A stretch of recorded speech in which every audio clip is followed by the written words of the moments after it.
bonjour, hallo, ou plutôt grüezi. Je vais vous présenter le master en droit conjoint, bilingue, entre l'Université de Lausanne et l'Université de Zurich. C'est un programme qui a comme objectif de vous offrir le marché de travail de toute la Suisse. Pour nous, à Lausanne, ça veut dire notamment la Suisse alémanique, qui fait tout de même plus de 60% de la population. Et quant à la clientèle et au marché, notamment pour les avocats, mais aussi pour l'administration publique, est encore plus important. Alors, quels sont les buts concrets de ce master? On veut approfondir et compléter les connaissances juridiques acquises dans le cadre du bachelor. Comme dans d'autres programmes, on ne fait pas de compromis. Il s'agit d'avancer, de vous préparer pour la future profession que vous choisissez. On veut vous faire découvrir de nouvelles matières dans des domaines plus spécialisés grâce à l'offre importante que nous avons à Lausanne et à Zurich, tout de même deux des plus grandes universités dans le pays qui ont aussi un rôle important pour toute la région linguistique où elle se trouve. On veut que vous développez votre sens critique et vos capacités rédactionnelles sont les compétences qui nous semblent importantes aujourd'hui pour vous, pour avoir du succès en tant que juriste, non seulement en Suisse, mais dans le monde entier. Et là, c'est peut-être la spécialité la plus particulière à laquelle vous vous attendez, c'est développer vos compétences juridiques linguistiques. Savoir vous exprimer et surtout comprendre ce que dit l'autre, non seulement en français, comme la plupart d'entre vous l'ont fait lors du bachelor, mais aussi en allemand. Pour nos collègues zurichois, c'est la même chose.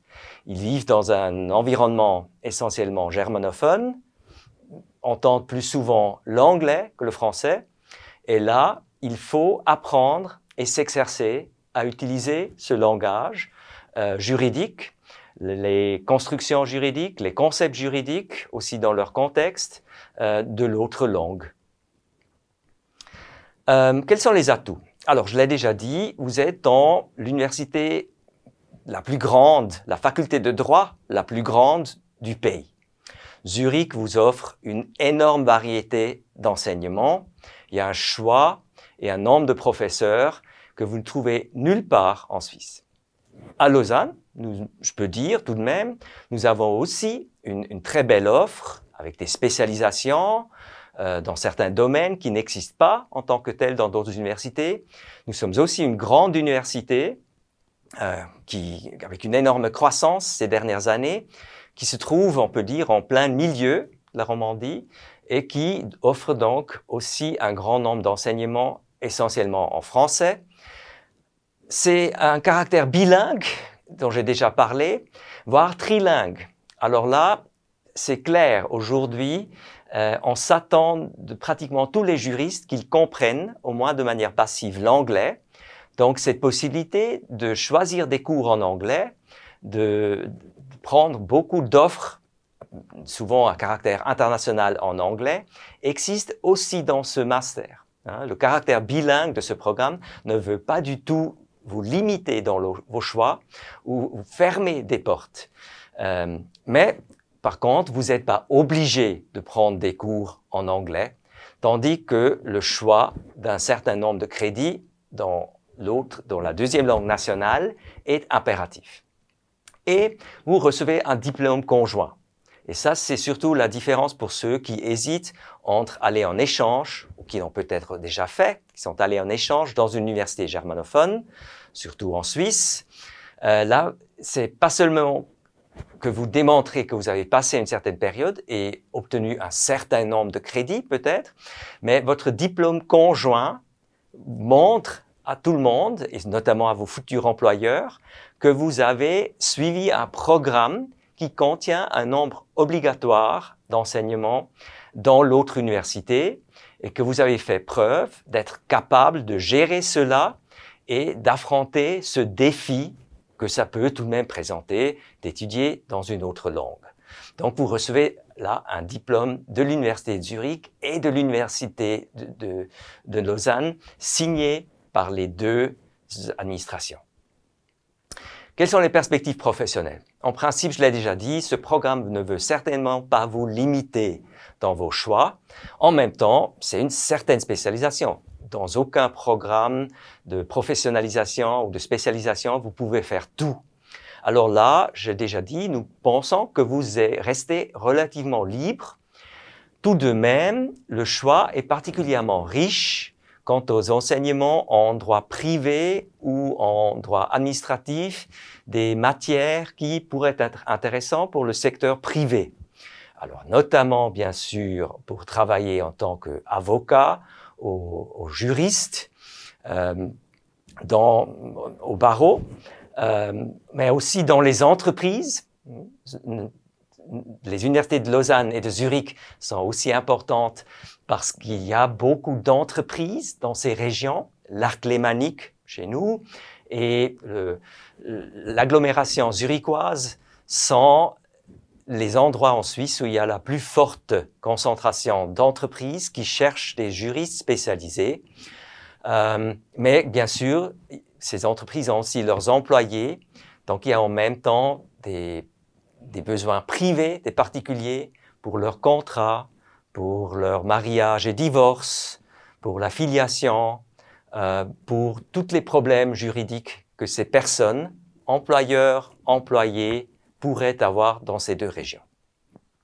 En même temps, c'est un souhait que ce programme forme aussi des futurs employés du secteur public. Alors, nous pensons dans un premier temps à l'administration nationale, niveau fédéral, à Berne, mais aussi dans d'autres villes, par exemple à Neuchâtel, où il y a beaucoup de ces agences de la Confédération. Là, c'est clair. N'importe quelle offre d'emploi de la Confédération le dit obligatoirement, vous devez maîtriser une langue parfaitement, parce qu'on part de l'idée que c'est votre langue maternelle, et vous devez maîtriser, comprendre la deuxième langue, et ensemble, c'est toujours l'allemand et le français.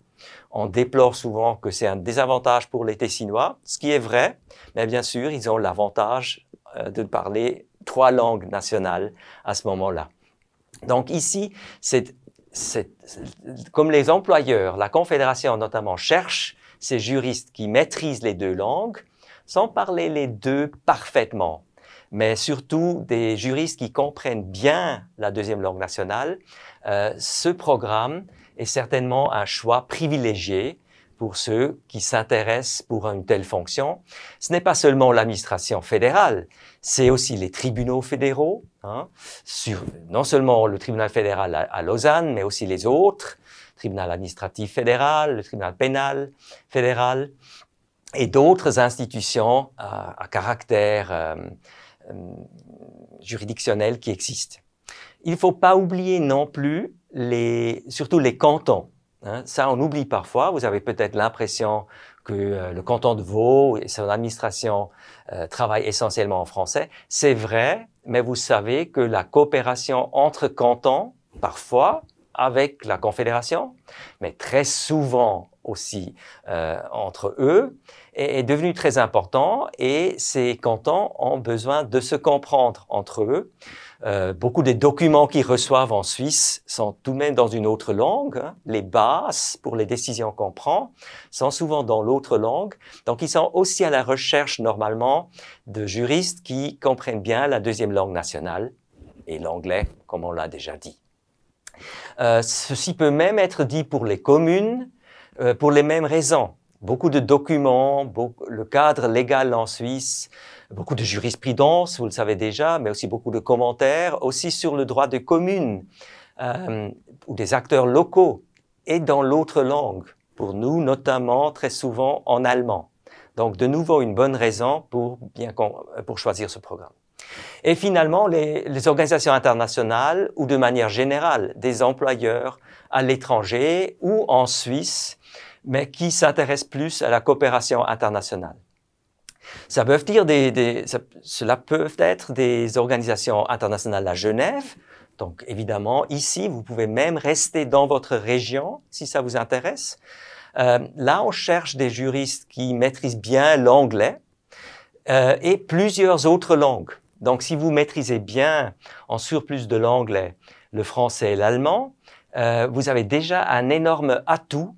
D'autant plus que, encore une fois, vous avez démontré que vous êtes capable et intéressé à travailler dans d'autres langues et surtout, je ne peux pas le souligner suffisamment, de comprendre des personnes qui parlent dans d'autres langues.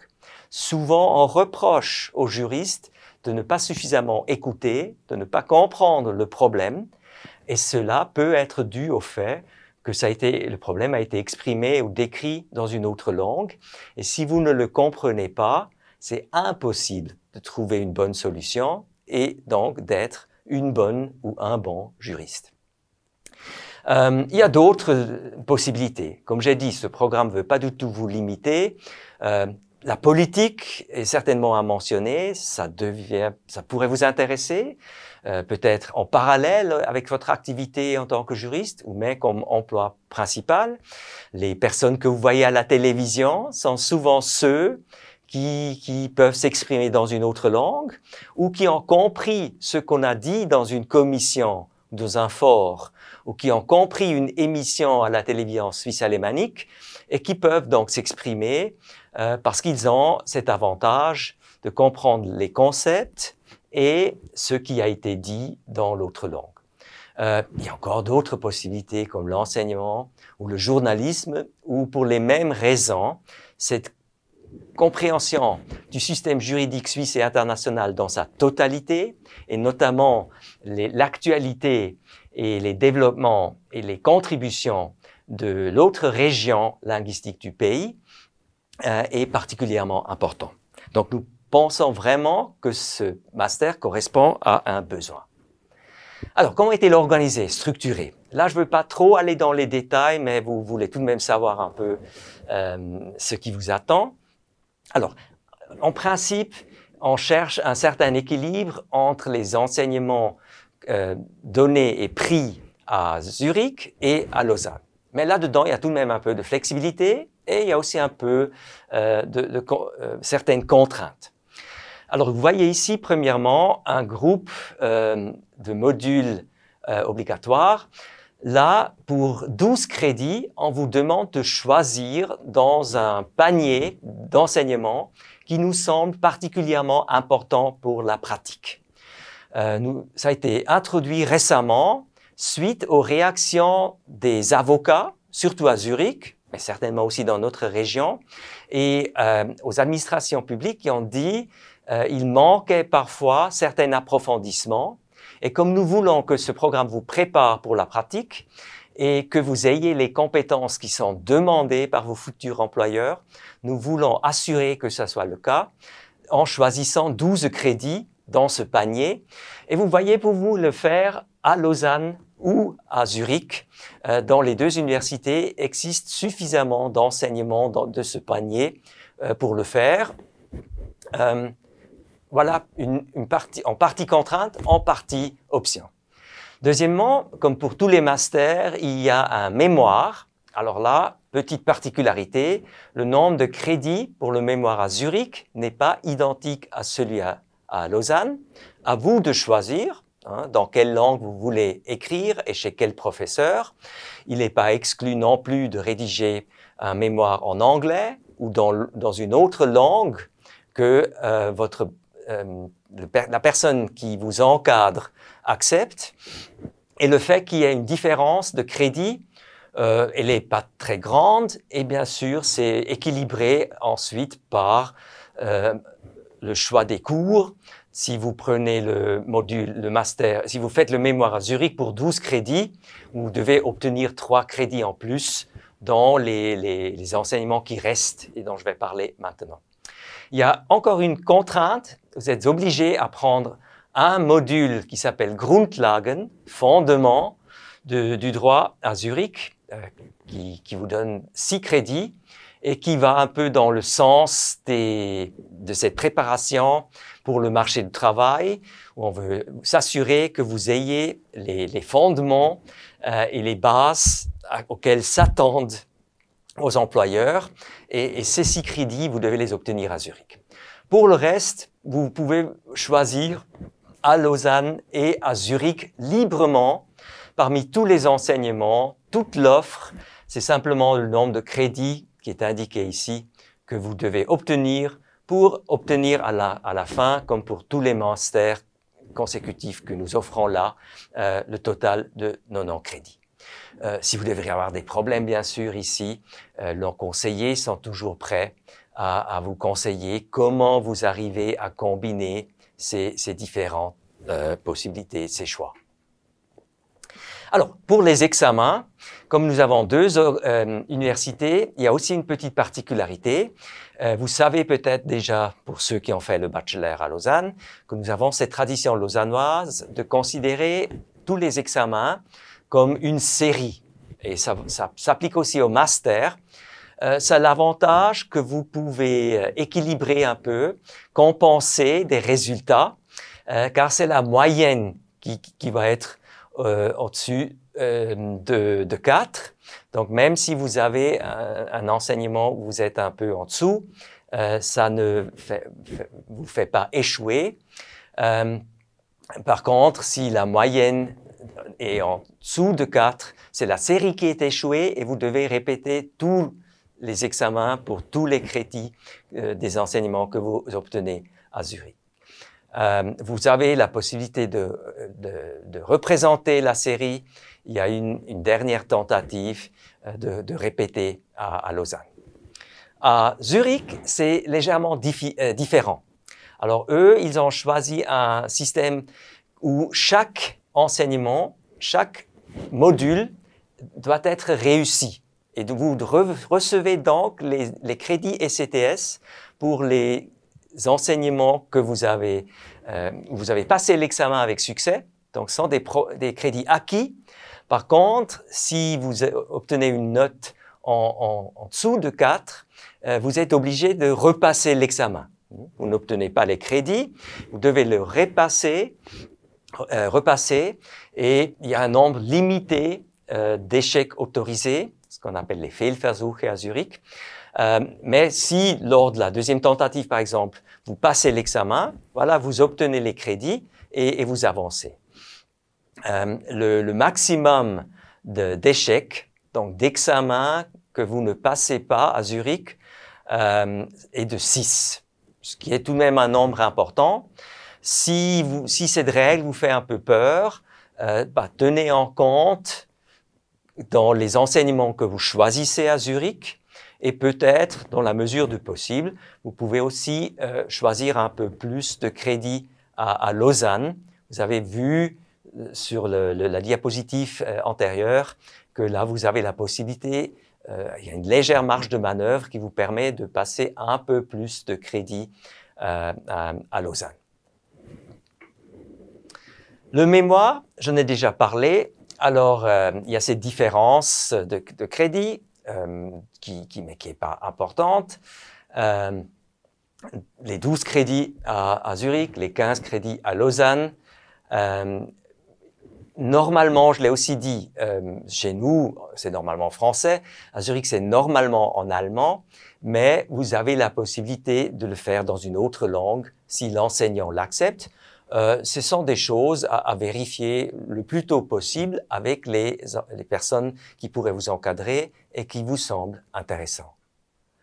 Alors, c'est beaucoup d'informations techniques.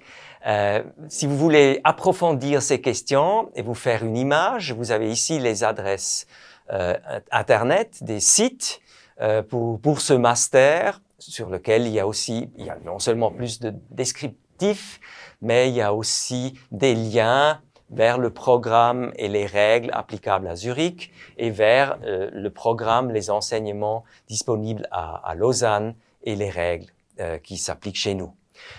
Pour les conseils, pour parler à quelqu'un, vous trouvez ici les adresses e-mail de Madame Dumesnil à Lausanne de M. Züsli. Les deux sont des personnes très compétentes parce qu'ils encadrent notamment les étudiantes et étudiants qui suivent ce programme et qui ont beaucoup d'expérience et qui sont très abordables pour vous informer et pour vous donner des conseils si vous devriez avoir des doutes, soit sur la question si ce programme est fait pour vous, si vous devez le choisir, soit quant au choix et à l'organisation de vos enseignements et de vos études à Lausanne et à Zurich en général. Avec ceci, je termine. J'espère que ce programme continue à vous intéresser. Ça me ferait plaisir. Et j'espère bientôt vous revoir dans des cours à Lausanne donnés dans ce Programm oder vielleicht auch in Zürich, wo meine Kollegen und ich Ihnen natürlich auch gerne zur Verfügung stehen. Au revoir à Lausanne, auf Wiedersehen, adieu in Zürich, bis bald.